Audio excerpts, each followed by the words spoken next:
चंद्रयान 3 चंद्रमा की कक्षा में जाने के बाद यह ऑटोमेटिक पहले वाले ऑर्बिटर से कनेक्ट हो जाएगा। उससे पहले चांद के बारे में कुछ जानकारियां देते हैं। चंद्रमा पृथ्वी का एकमात्र प्राकृतिक उपग्रह है। यह पृथ्वी के आकार का लगभग 1/4 और द्रव्यमान का 1/6 है। चंद्रमा पृथ्वी की परिक्रमा लगभग 28 दिन में करता है और अपने अक्ष पर एक बार घूमने में भी उतना ही समय लेता है। यही कारण है कि हम हमेशा चंद्रमा का एक ही चेहरा देखते हैं और दूसरा छिपा रहता है, जिसे डार्क साइड कहा जाता है। चंद्रमा का सतह चट्टान और धूल से बनी है। चांद पर कोई वातावरण नहीं है और वहां पर पानी होने की संभावना है। चांद के धरती की सतह पर कई विशाल गड्ढे हैं जो उल्का पिंडों के टक्कर से बने हैं। चंद्रमा पर कुछ पहाड़ भी हैं, जिनमें से कुछ की ऊंचाई 11,000 मीटर तक है। चंद्रमा पर गुरुत्वाकर्षण पृथ्वी के गुरुत्वाकर्षण का 1/6 होता है। इसका मतलब है कि अगर आपका वजन पृथ्वी पर 60 किलोग्राम है तो चंद्रमा पर आपका वजन केवल 10 किलोग्राम होगा। चंद्रमा पर कोई मौसम नहीं है। इसका कारण यह है कि वहां पर कोई वातावरण नहीं है। बिना वातावरण के सूर्य और अंतरिक्ष से आने वाली गर्मी और ठंड को चंद्रमा की सतह पर संरक्षित नहीं किया जा सकता है। इसलिए चंद्रमा की सतह पर दिन में बहुत गर्मी और रात में बहुत ठंडी होती है। अब बात करते हैं कि चंद्रयान 3 आखिर चांद पर क्या करेगा। चंद्रयान 3 चांद के दक्षिणी ध्रुव पर सॉफ्ट लैंडिंग करने के पश्चात चंद्रयान का रोवर चांद की सतह पर भयानक गड्ढों और चांद पर पानी की मौजूदगी का राज्य खोलने वाला है।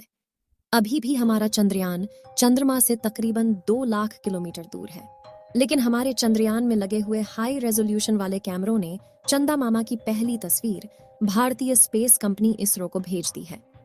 इस बार चंद्रयान पर तकरीबन 19 से ज्यादा कैमरे, 240 सेंसर और 4 पेलोड लगे हुए हैं, जो इसको सही रास्ते पर लेकर जाता है और किसी भी तरह के आने वाले खतरे का पूर्वानुमान लगाकर हमारे चंद्रयान 3 को चांद पर पहुंचाने में मदद करेंगे। चलिए कुछ और जानकारी देते हैं। 2019 में इसरो ने अपना चंद्रयान चांद पर भेजा था, जिसकी किसी तकनीकी खराबी के कारण सॉफ्ट लैंडिंग नहीं हो पाई थी और न ही उसका रोवर बाहर आ सका। लेकिन उसके तकरीबन 4 साल बाद भेजे गए चंद्रयान 3 ने उसकी फोटो को इसरो के सर्वर पर भेजा है।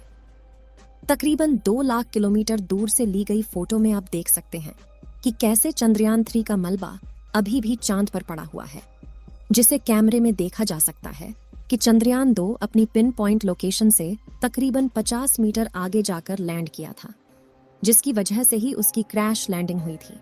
क्रैश लैंडिंग होने के बाद चंद्रयान 2 उल्टा हो गया था, जिसके कारण उसका गेट नहीं खुल सका। उसकी वजह से ही शायद हमारा रोवर बाहर नहीं आ सका।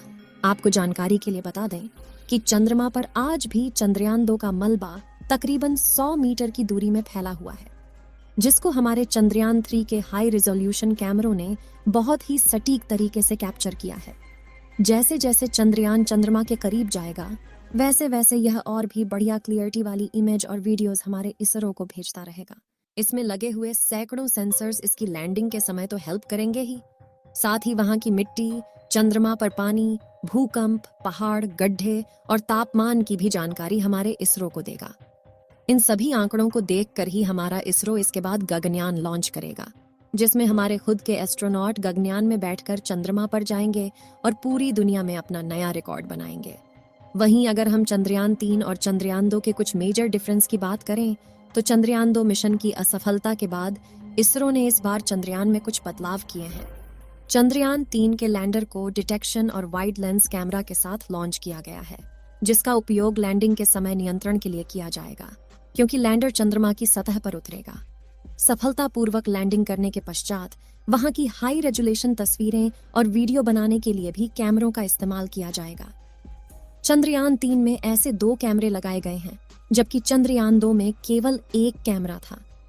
चंद्रयान 2 के ऑर्बिटर को उपकरणों की प्रभावशाली सूची के साथ लॉन्च किया गया था, जो अभी भी चंद्रमा की कक्षा में काम कर रहा है। पिछली बार चंद्रयान 2 की लैंडिंग साइट का क्षेत्रफल 500 मीटर इंटू 500 मीटर चुना गया था। इसरो विक्रम लैंडर को मध्य में उतारना चाहता था, जिसकी वजह से कुछ सीमाएं थीं। इस बार लैंडिंग का क्षेत्रफल 4 किलोमीटर इंटू 2.5 किलोमीटर रखा गया है, यानी इतने बड़े इलाके में चंद्रयान 3 का विक्रम लैंडर उतर सकता है। आपको बता दें कि अब की बार इसमें ऑटोमेटिक सेंसर भी लगाए गए हैं, जिससे अब की बार इसकी सॉफ्ट लैंडिंग होना तय है। इसरो के अनुमानित समय के अनुसार चंद्रयान 3 की लैंडिंग तकरीबन 23 अगस्त को होगी। इस बार भारत दोबारा चांद की सतह पर लैंडिंग का प्रयास कर रहा है, वह भी ऐसी जगह जहां पर अब तक किसी भी देश ने लैंडिंग की कोशिश तक नहीं की है और न ही हिम्मत। वैसे दुनिया में 11 देश हैं जिन्होंने अपने मून मिशन भेजे हैं। अगर भारत का यह मिशन सफल होता है तो दक्षिणी ध्रुव के पास लैंडर उतारने वाला पहला देश बन जाएगा और भारत दुनिया की पहली स्पेस एजेंसी बन जाएगी। आपको बता दें कि आज के समय में इसरो दुनिया की सबसे तेजी से आगे बढ़ती हुई स्पेस कंपनी है। अगर हम इसी तरह से आगे बढ़ते रहे तो वह समय दूर नहीं जब पूरी दुनिया में अमेरिका की स्पेस कंपनी नासा से पहले हमारे देश की स्पेस कंपनी इसरो का नाम लिया जाएगा।